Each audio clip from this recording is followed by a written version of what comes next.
Welcome to our Energy Connect studio at Gastech 2022. I'm delighted to have sitting next to me Mark Brownstein, Senior Vice President, Energy Transition Environmental Defence Fund.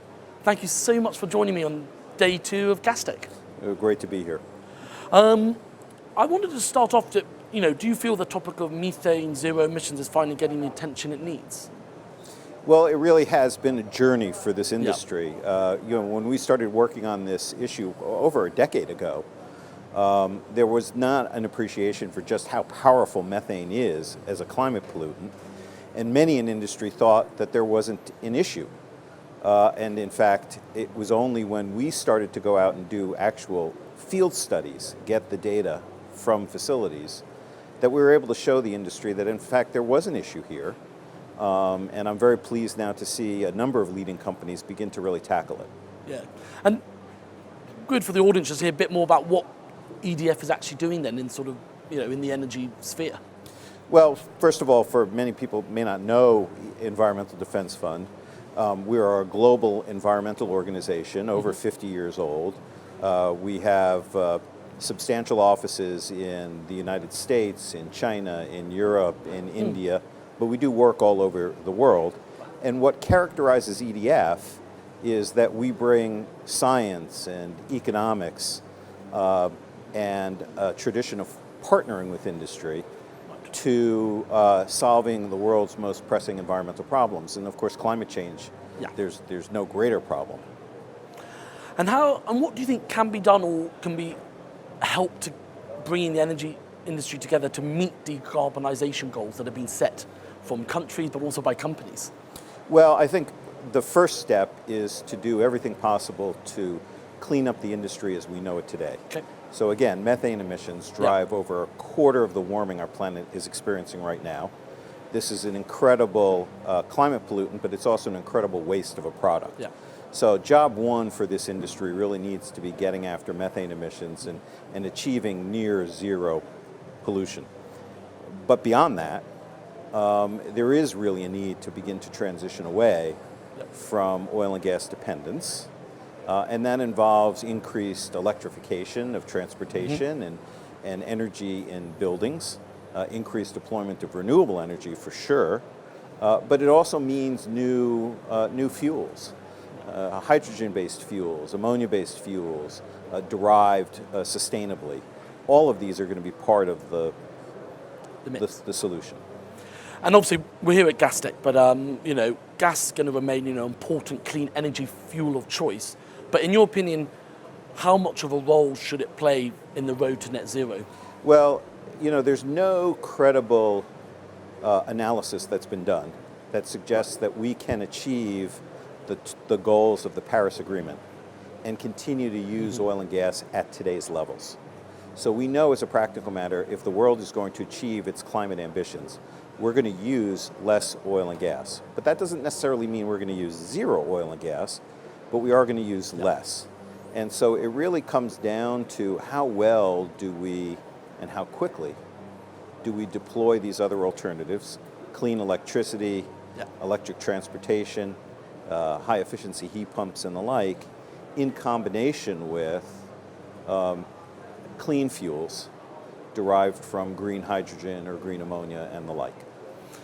And one thing you've seen, obviously, the cost of energy is going up, but for the developing world, they can be sort of being priced out.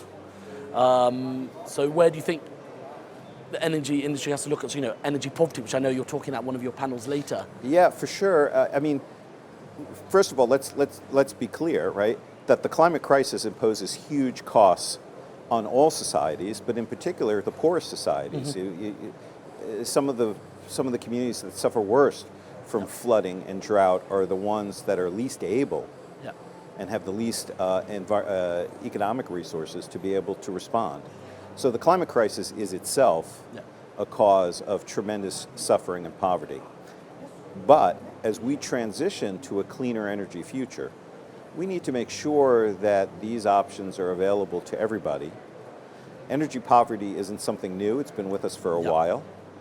So let's use the energy transition to address both energy poverty and the climate crisis.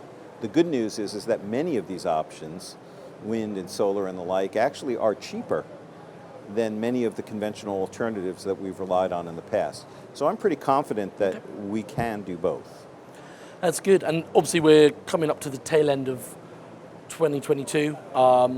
There's COP going to be in Sharm el Sheikh in Egypt. There's also ADIPEC coming up. So what do you see these kind of industry events, the importance of collaborating, talking, but also educating?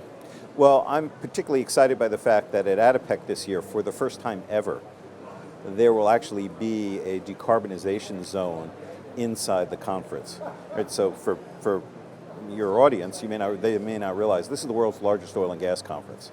And so to have a concerted focus on industry decarbonization, energy decarbonization, I think is just telling about how the transition now is beginning to permeate all parts of the energy industry. And I'm really looking forward to that conference and having the opportunity to talk about the opportunities for the oil and gas industry in accelerating this energy transition. Great. Well, look forward to seeing you there, Mark. And just before we finish off, we're day 2 of Gastech. How's it gone for you so far, and what are you looking forward to still? Well, the conference, of course, first of all, it's great to be back. Yep. And to be able to be, interacting with people in real time, as opposed to through the video screen. But I think this conference is also very important and very timely, because the events of this past year, both the energy security events and the climate crisis events that have happened really drive home the importance of moving quickly towards that transition, both for economic reasons and for climate reasons. And so this conference is just critical to accelerating the conversation and, more importantly, accelerating the deployment of these exciting new technologies.